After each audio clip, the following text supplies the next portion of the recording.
I'm Jim Collison, live from Omaha, Nebraska, and the Gallup office is in Sydney, Australia, as well as New Zealand. This is Gallup's Call to Coach, recorded on May 10th, 2016.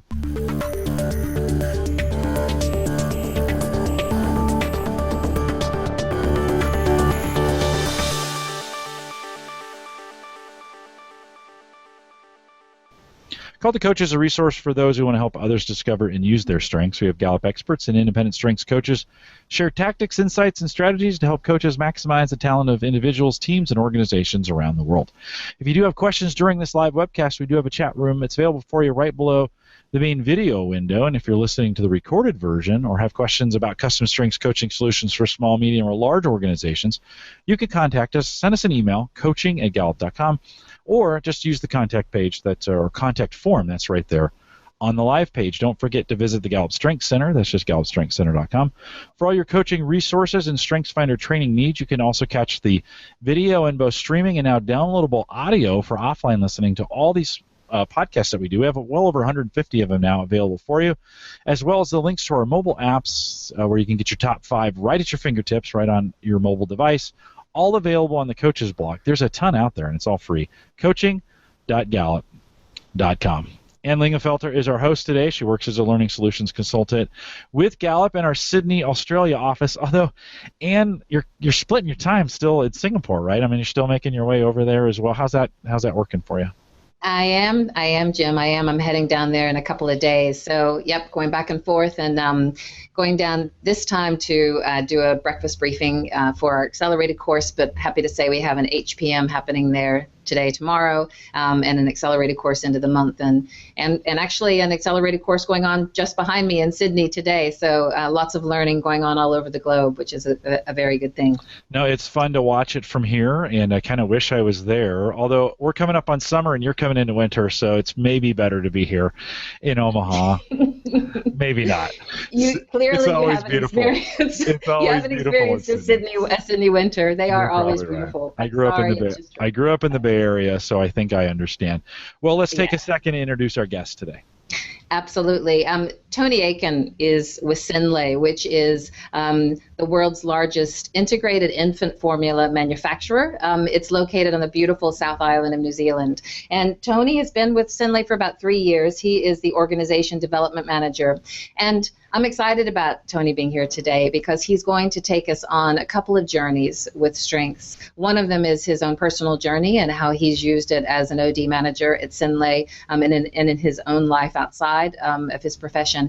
And the second one is really through Synlait's evolution into what's becoming a strengths-based organization. It's fantastic to see someone who's working every day as heavily as he is within an organization and to see the spark happen and the appetite grow.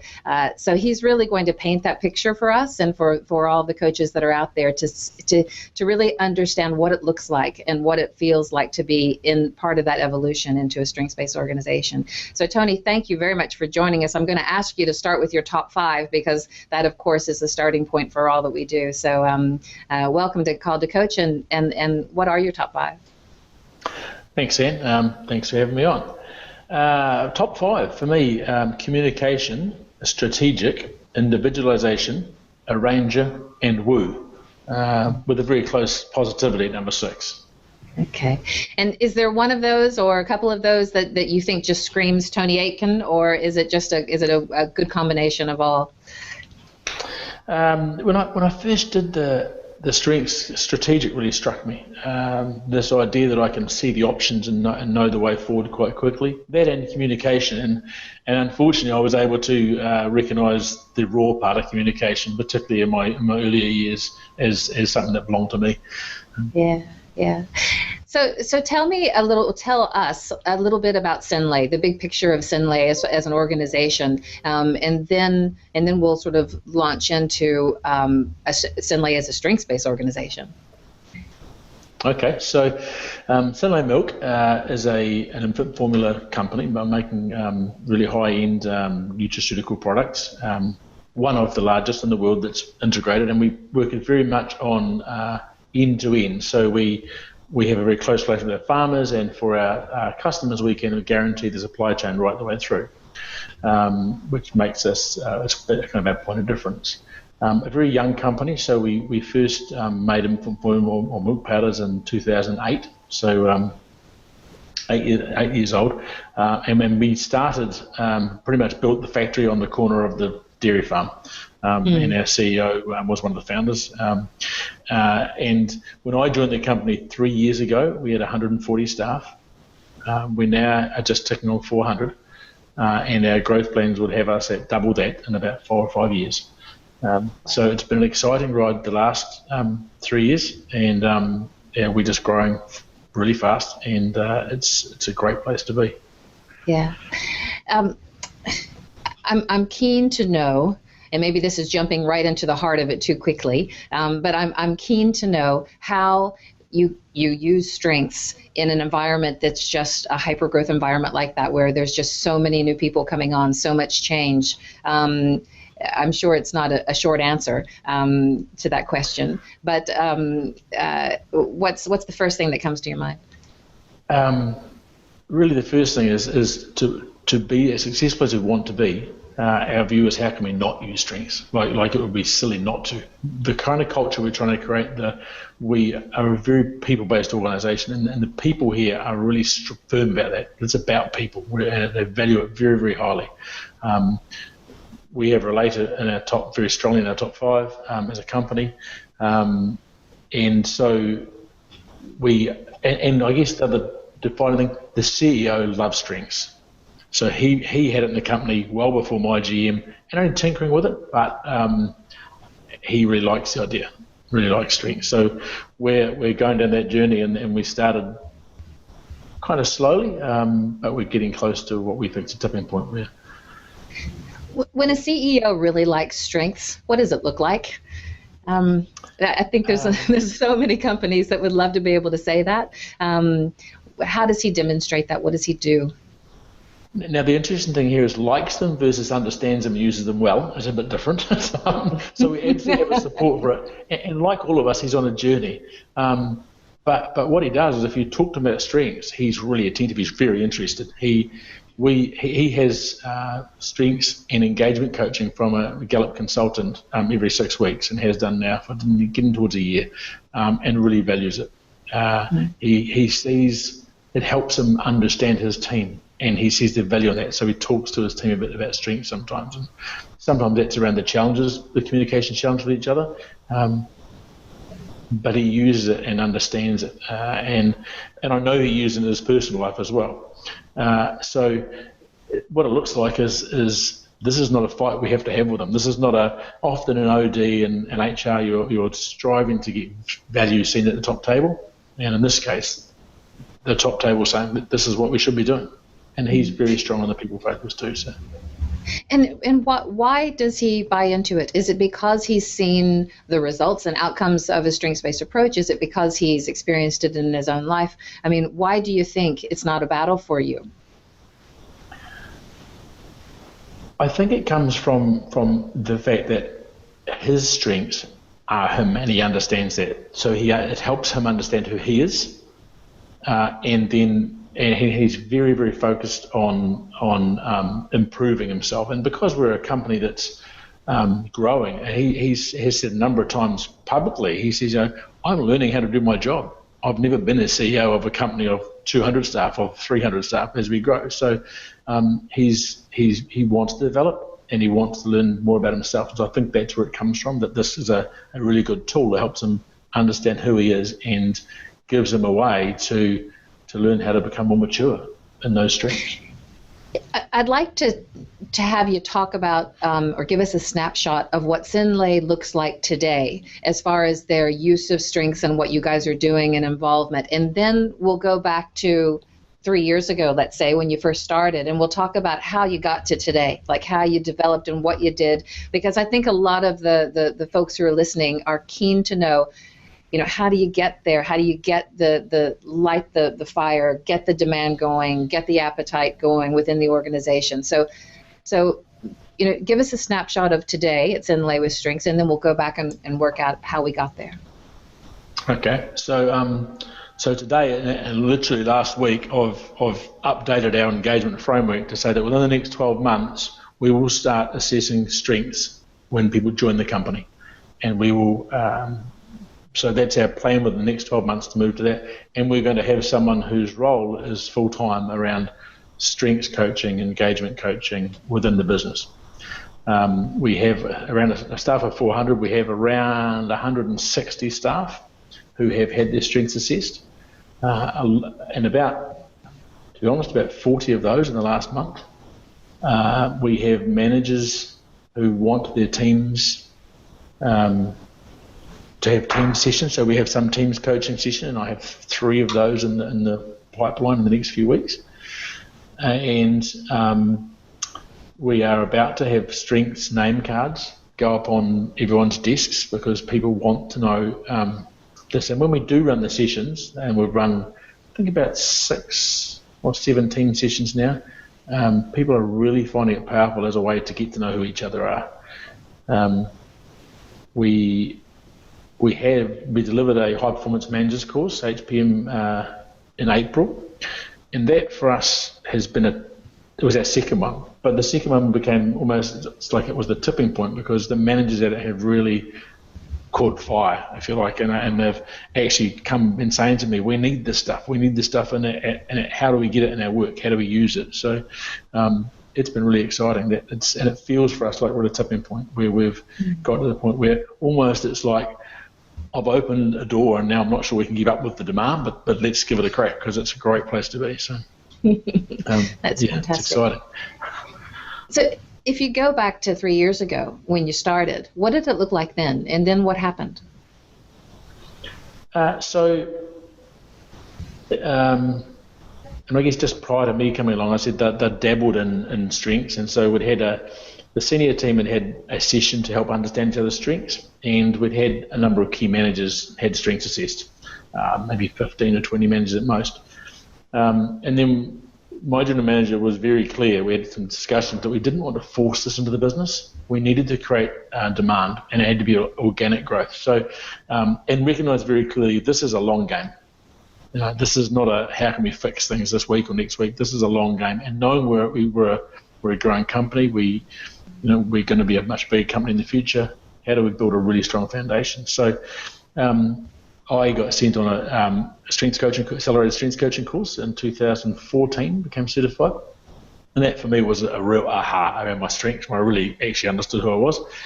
And then we've just chipped away at those managers who liked it and who were using it and encouraged them to get their staff and ran some team sessions. And then that manager said to another manager, well, I did this, you should try that. And so we got that organic growth happening. We were using, in strengths for us, sits very closely with our engagement framework. So we had been using another provider we've done annual engagement surveys, but with a different provider. Wanted to come to Gallup, needed to understand how it all worked and how we could bring things together. So we actually journeyed out to Omaha, Nebraska this time last year and went to the summit there. We were fortunate enough that we were our consultant hooked us up, and we met with some other companies who were ahead of us on the journey, basically, and we got a whole lot of ideas from them, and came back and convinced the senior team and the board to change providers for the survey, and we ran our first Q12 September last year.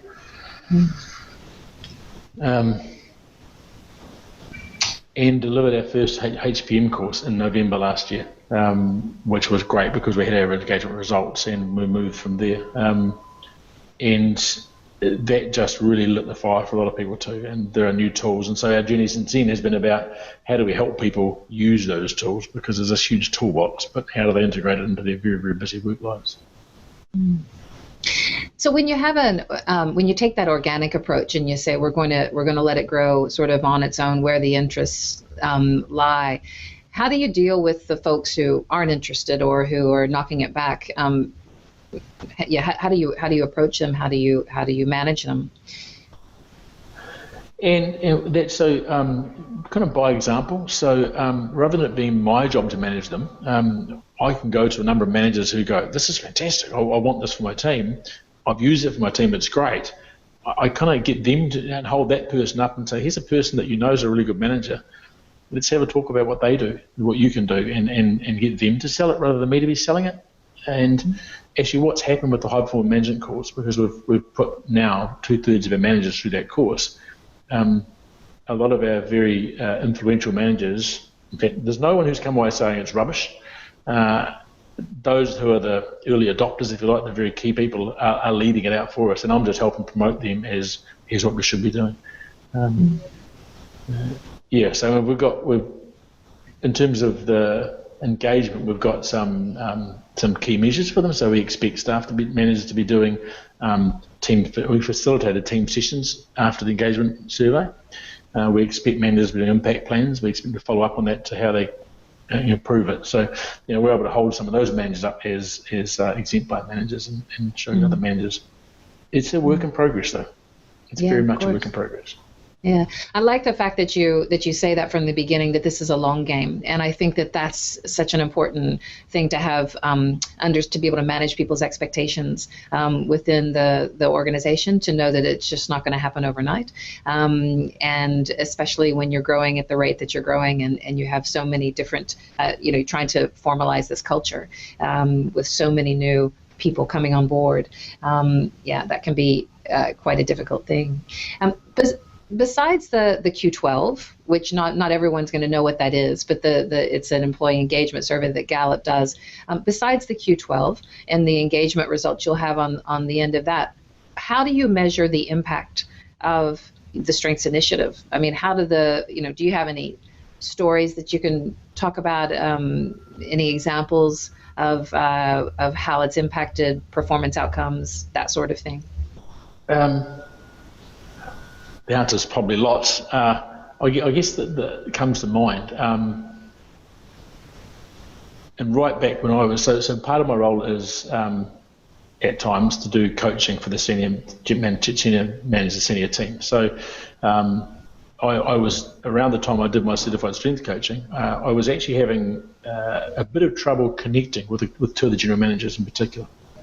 And so as part of the strength coaching course, you get a 1 hour coaching session afterwards. And so when I had that session, I said to my coach, I said, here's a profile of two people like I'm coaching, and I'm just not getting a connection with what would be the decision's approach. And here's the kind of things these people are thinking about. Here's some questions you could ask. And I sat back and I even said to him, I said, you're not serious. People don't think like that. Well, and he said, trust us, just go and ask the questions. And the first general manager I went to, I kind of hesitantly asked him this question, and he just opened up, and we had a brilliant relationship from then on, and we had a connection, and we were able to make great progress in his development. And the same for the second person, where actually once I asked those questions, wow, and away he went talking about the things, and it was just using their strengths to think about what's important to them, to ask the right questions. And so that was really, really successful from that perspective, from my personal coaching experience. So the questions you asked them were what? How do you use your strengths? Is that what were the questions? More like for one of them, it was I actually asked him about what kind of legacy he was trying to leave in a business, and for me, I was thinking, that would never even occur to me to think about that. And here's a young general manager who was then able to reel off what he wanted to leave as a legacy. And I was like, wow, that's how he thinks, because of the way his strengths work together. And it was just that, coming to understand that, because he had different strengths, and we're all different, but different to me, it was just understanding how he might be perceiving things.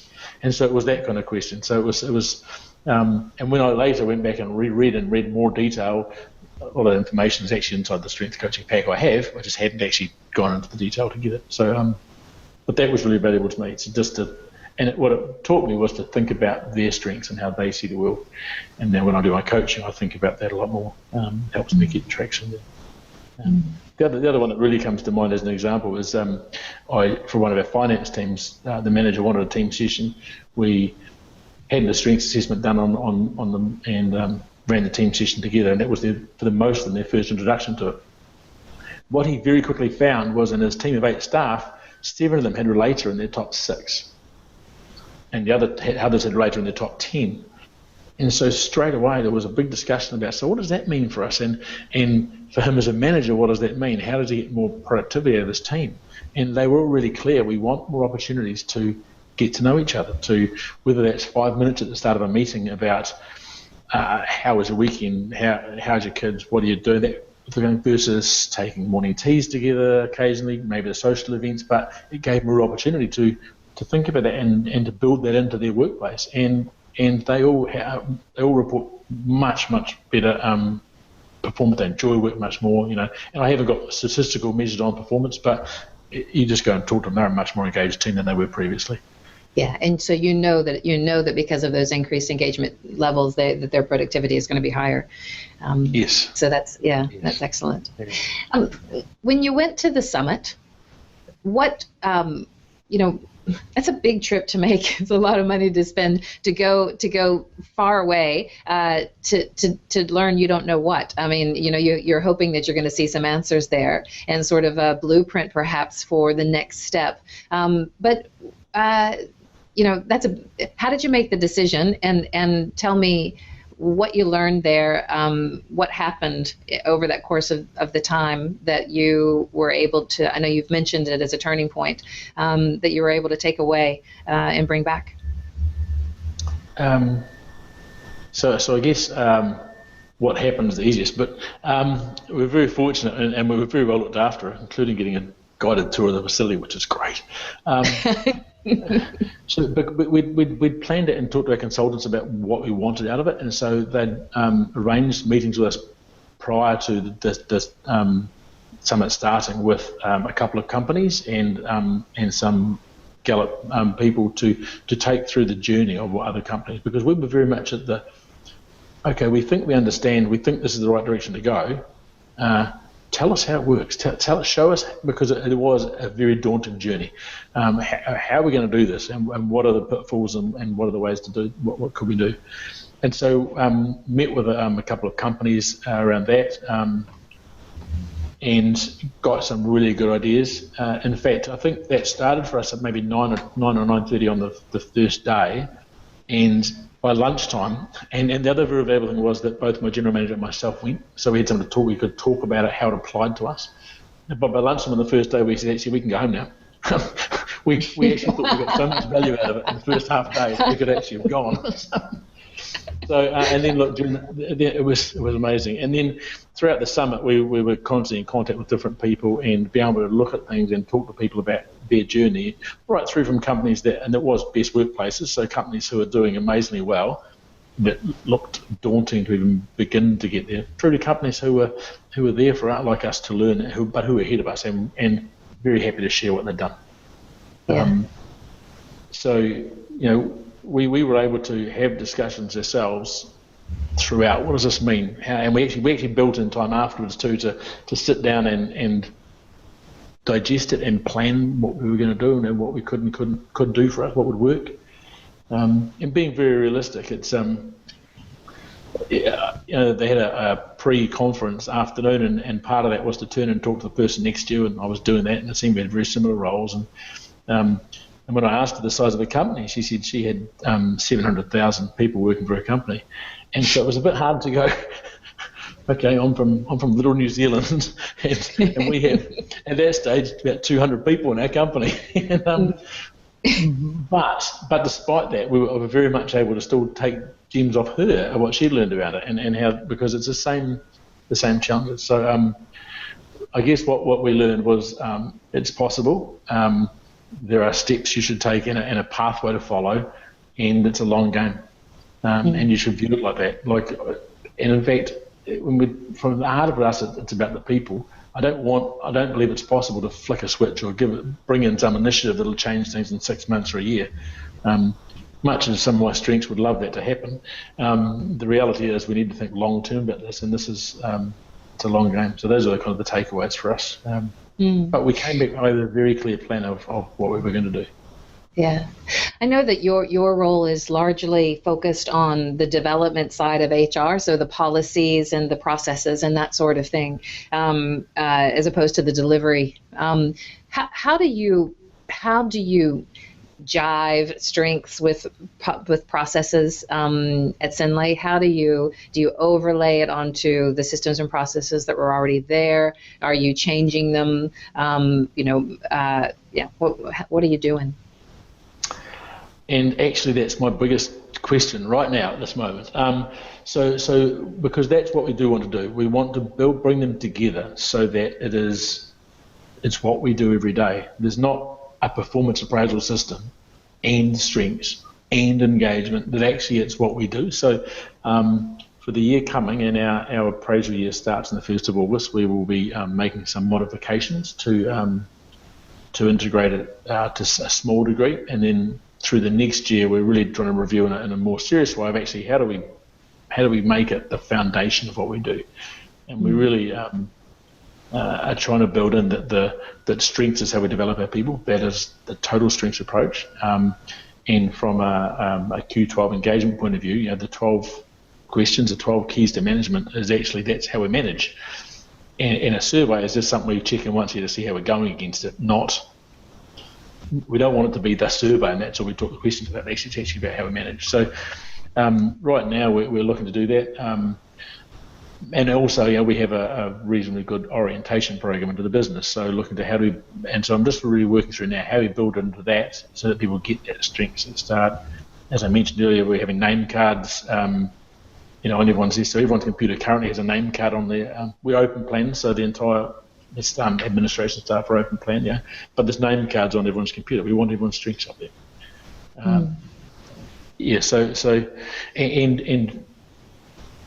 Still moving forward. There's another high performance manager course coming. There's demands of leadership for the senior team, and there's different courses we're doing. But so just trying to bring that all together. And I don't know the answer to that. I am in contact. Even today, I was in contact with Nate from Omaha, who's going to try and connect me with someone who's doing this. And that's what I have found. There's people everywhere really willing to help. So I'm just trying to get advice and look at what other companies have done. So. Yeah, that's why I like having talking to folks like yourself on Called to Coach, so that we sort of have a video library of folks who are internal in organizations and talking about and sharing how they're doing it. Obviously, some of the things that we hear about from some of the other companies that are winning those great workplace awards from Gallup are people who are doing things like They are excellent at being manager as coach. So they're having those ongoing, often conversations weekly, biweekly. They're not doing the annual performance review. Some folks talk about things like selection. Certainly, that's that's what a lot of the strengths-based organizations will start with, is that sort of talent selection profiles at the beginning, and the other thing that I wonder about, and have been talking to some folks like yourself about recently, is whether or not KPIs are actually set up around the use of strengths. So should a KPI be established that talks about how much someone is actually using their strengths in their work, or looking at their strengths in their work? And does that sound like something that makes sense, or what do you think about that as an idea? Yeah, I guess I'm in a very open place around what it's going to look like. I'm nervous about putting KPIs against strengths because it needs to. It's very difficult to measure in some ways and I really want our strengths to be because it's the right thing to do. It's how we use our strengths to develop people, and we do it because it's the right thing to do, not because we're forced to do it. And I'd like to think we get to a place where the culture goes, if you're not doing that, then you're not going to fit in here, because that's who we want to be. I'm not even sure whether I want to have KPIs. Is there a way to do this without KPIs? Certainly basically what I want to do is really promote regular conversations between manager and staff member, promoting the strength, developing the person, and talking performance, but with the strengths lens on that too. So I'm not fixed. There are lots of ideas bouncing around there. I don't know where we'll land, and we want to give ourselves probably a year to land on this bit properly, because we want it to be very strong for us going forward from there. It's great to hear about the steps that you took after the accelerated course, because I talked to lots of coaches who've come through the accelerated course and they've gone back into organizations and they feel like the Lone Ranger. They feel like they're the only voice of strengths within the organization. And to be able to have the managers that you're working with speaking the same language and understanding how to be manager as coach because of the HPM, it just gives you that much more support there, and you can see how it can, start to come in at all levels of an organization. And as you say, you sort of have generated the tipping point, which is excellent. Yeah, that's fantastic. Yeah. The other thing with those coaches, what we're actually planning to do in the next 12 months is actually run engagement champions course, I think it is, to try to get all of our HR team plus the key managers through that as well, to really understand it even better. And it's not all of our managers that love the strengths we're building, but 2 weeks ago at about 7 o'clock on a Sunday night, when a manager texted me, he just had his wife's strengths done. He was so excited because 4 of the strengths are the same in their top 5, and he was beside himself. This is Sunday night. It's like, I'm at home, Chris. It's like, but it was fantastic. And the first thing the next morning, he couldn't wait to talk about it with me and tell me. And I was like, that's contagious. And it's for us. It's how do I get that going in the place and people. So that's it's an exciting place to be. So. What about you? How do you use your strengths outside of work? Are there other areas in your life where you've introduced strengths to people, or you've found yourself using them outside of the professional realm? Yeah, and look, and I do. Everyone that does strengths and goes to the course, I encourage them all to have their partner's assessment done. We similarly we use the 434, so everyone gets a 434. We don't do the top 5. So very much after my one of the takeaways I had from my accelerated strengths course was actually I need to go and get my wife's strengths done, and it was and has been fascinating ever since, because we had this discussion that went on for days. I get it. I get why you do that now. I get why you always have to have goals, why you're always driving forward. She's competition maximizer achiever in the top 3, and it's like, but I get it now, and so and we have a number of discussions about what that looks like and why you do what you do. And just last week I was helping her. She's looking at applying for jobs, so I was talking. So when you're talking about, they're talking about problem solving. Well, let's talk about your strengths here, and so how she can use her strengths at the interview, but also how she can put her strengths across in the interview. That actually this is not just me making it up and saying I'm good at this. Actually, there's some evidence, and so look, we use it a lot, and it's fascinating, and kind of sell it to some of my friends too in conversations. And what I love is I can see it in people now. The more I do with it, the more I use it, I can see people. There's a strength in someone, and I can say to someone, "Man, you're a great activator." What do you mean? I don't know, but I can talk to them about that, and that's me, and it's like, oh, that's cool. So, but yes, I very much encourage people to do it with their. I do draw the line though, because a couple of managers have said, "Could you come and run a session with me and my wife, or with my wife and with my husband and myself?" And I'm not. I don't think that counselling is quite where I want to be. It could be a very dangerous place to be. So I'm not sure I want to get into that space just yet. But, very good. Yeah. Have you had any experience discussing it with any of your company clients? So, I mean, I know you've got, you do a lot of business-to-business work. I mean, is it something that goes outside of from your internal customers to your external ones? No. Well, some of our farm suppliers are interested, and so a number of those have kind of had a bit of conversation around it.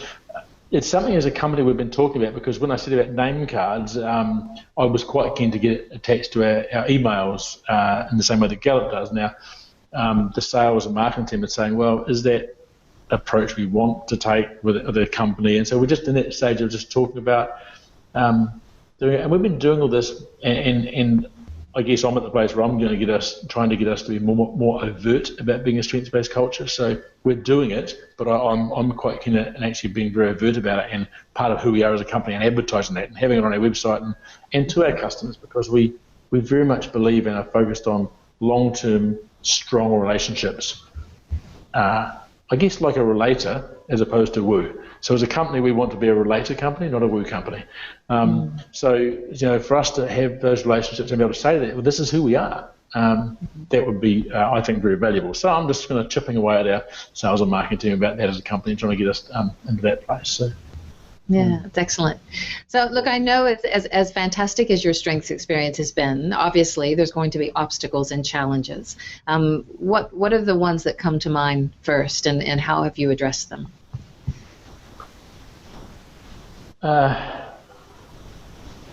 Probably one of the biggest challenges initially with the senior team particularly was using the strengths as a throwaway comment.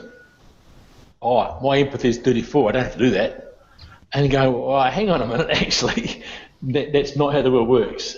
So there was a bit of that, and equally, someone would do something, they go, oh yeah, but he's got harmony at number one, that's why. And you go, well, actually, and so helping people understand that you can't use it as a judgment on people, you need to actually talk to them about it, and because the person that throw away comment about harmony has responsibility at number two. No, it's not like they don't do things, they do everything that they should do.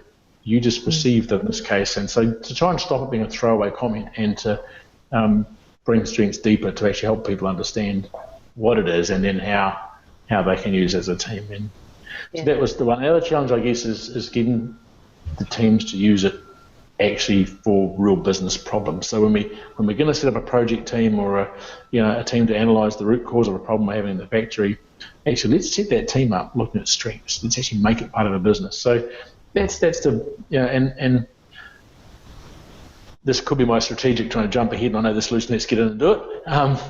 But I'm just trying to. How can we do that? How can we get people to think about it in that really deep way? Yeah, you know something. I'll jump in and say, because I'm restorative number 5, and I love to fix problems.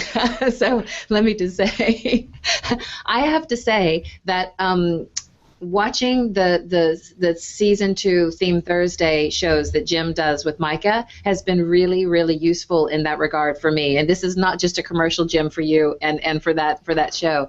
But I actually have to say that I have had more aha moments listening to that. And I'm obviously around strengths all the time, talking about it all the time. But it actually gave me the ability to link my strengths to certain behaviors that I was doing purely in a work context that I needed to look at, and it really. And even the way that my manager manages me, and she knows my go-to, knows me so well, and she knows that I have high communication. And what sometimes that can mean is that in order for me to process something, I need to be speaking about it because it doesn't translate up here. It translates once it comes out. And there's some of those, and so she'll know that if I have a big important meeting before, sometimes she needs to call me and say, let's talk about the meeting, because that's when I'll be able to put everything together. Do you know what I mean? So it is actually. I think that really understanding the individual themes deeply so that you understand what they can look like, not just as a throwaway, that's in my top 5, but really understanding what that looks like and how it can be linked to an activity or purpose within the business for a better outcome. That's been something that's been quite useful for me. So thanks for those Theme Thursdays, Jim. You bet. No, they're fun to do. I hope you guys enjoy them as well. Yeah, and I guess that's actually one of my other challenges. The strengths and engagement is a small part of my job. I have a lot of other things, and so while I'd love to get to watch every Theme Thursday, it's that challenge of how do I prioritise things, and more and more I'm getting to the point with my manager saying, actually, this is the biggest long-term impact I'm going to make. How do we get me in that space more and more? But actually, so whilst it's a long journey, it's also not one that it's not all I do, and I don't think any company's actually got that. There's a couple of companies I've met, but not many. So there's that balance, and I need to try and choose the Theme Thursdays. As you think about the cultural hallmarks, some of them can be things like having a learn at lunch, once every 2 weeks, where you watch you screen the Theme Thursday over the lunch, and people can bring their food into the cafeteria. And let's say we look at your frequency reports and see at Sinlay what are the most common themes, and let's say one is relator. I think I heard you say. So you watch you screen that on a television at lunch, and folks can jump in, and you know what I mean. There's for sure. Yeah, there's different Don't things. forget, we have Theme Thursday shorts as well that are only 8 to 10 minutes long, so you don't have to commit to the full 45. We've got some. If you go to the same YouTube channel and you look for Theme Thursday shorts, those are all season 1. Those are just the overtures. So you could take those and put your earbuds in and listen to them as you're walking or exercising or whatever you can do, mindless, or you can do that. Those are some ways we encourage people to kind of take advantage of some of those resources while they're doing other things, traveling, driving, whatever. And I would say that in itself, what you just said, is a great example of our journey with Gallup. There is all those little ideas you can get off people and put them into play. Now, as you said that, I think someone might have said it to me about a year ago, and it's like I remember we're not ready for that. But now, when the student is ready, the teacher will appear. That pops back out again. It's like, actually, we are ready for that. That's a great idea. And that's one thing I've come to again and again in the last 6 months, particularly, is actually the information's there. The people that are doing it, I just need to connect with them and make the time to pick that up and apply it. And so, and it doesn't. Yeah, absolutely. I mean, I think that is so true. There are so many Gallup resources that are available on through coaching.gallup.com, all the videos, all the companion guides, all of the blogs that the alumni network. There's just lots and lots, right, for certified coaches. There's no question. But it doesn't all have to be feel like work either.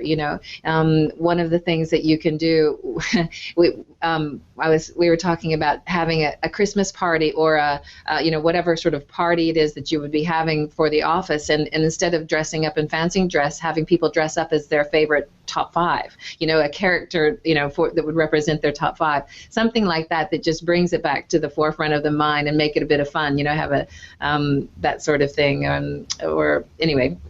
We're full of ideas, right? I'll keep in contact. Just ask.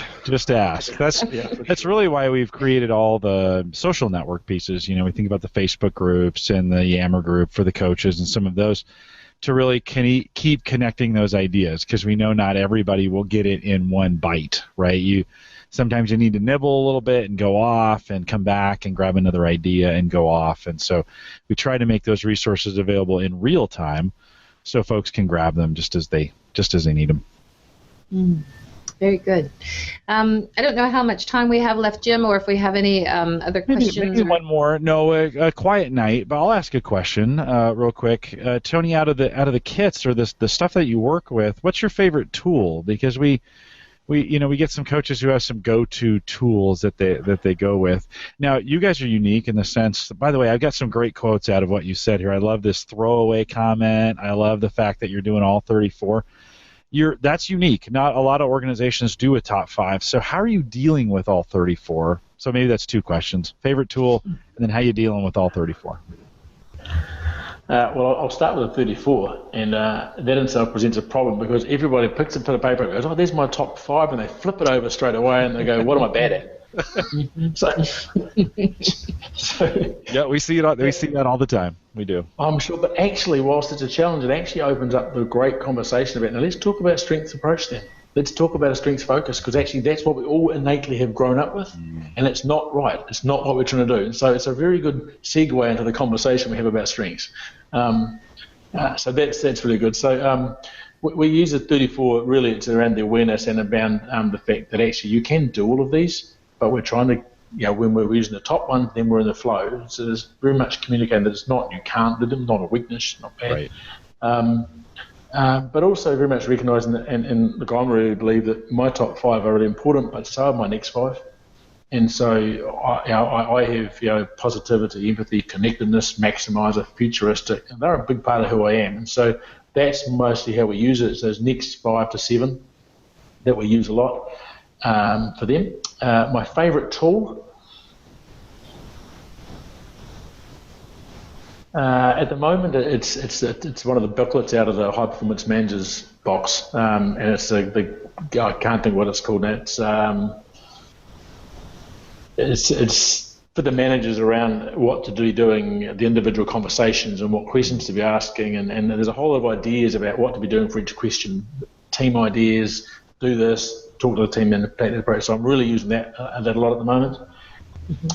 And I guess for the strengths, I use the cards a lot. The cards that talk about what I bring, theme insight, the theme insight cards. Yeah. I use those a lot. Yeah, those are dynamite. I keep those on my desk with a with a binder clip on them, and when people come in, the binder clip comes off, and they can easily be spread on the desk, or we can pass them out, or some of those kinds of things. We have 40 interns coming for the summer, and we will do multiple strengths exercises with them during the summer.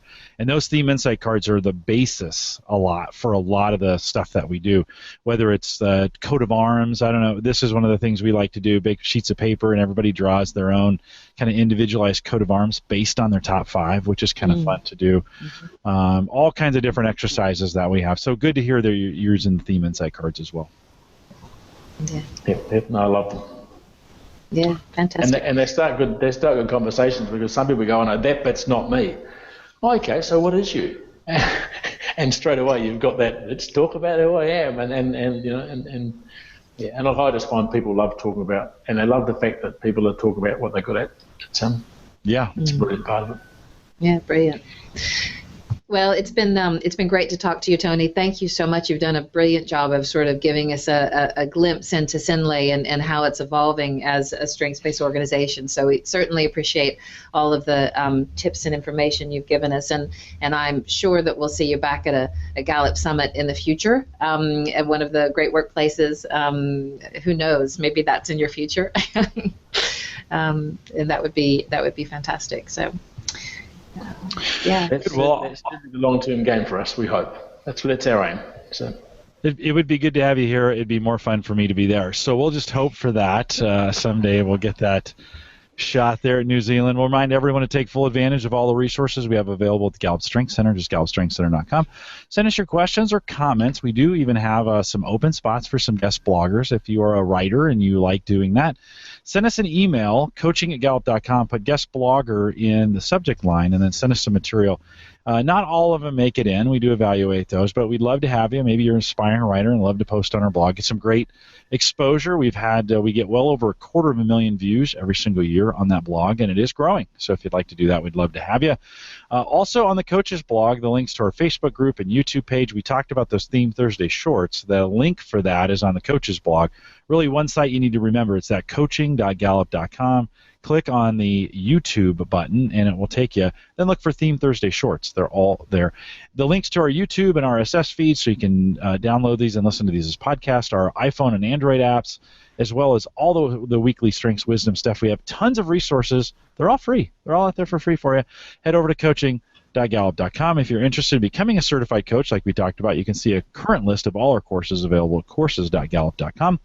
You can send us an email to certification@gallup.com if you have a question about how to become certified as well. We'd mentioned the Strength Summit that's coming up this summer, July 18th, 19th, and 20th. The link for that, Clifton Strengths Summit, all one word, CliftonStrengthsSummit.com. We're putting guest speakers in right now, and breakouts will be in soon. So if you are waiting for those, they will be there shortly. And we'll say if you found this useful, we'd ask you that you please share it. We'll say thanks for coming, and look forward to the next Call to Coach. And with that, we'll say goodbye, everybody.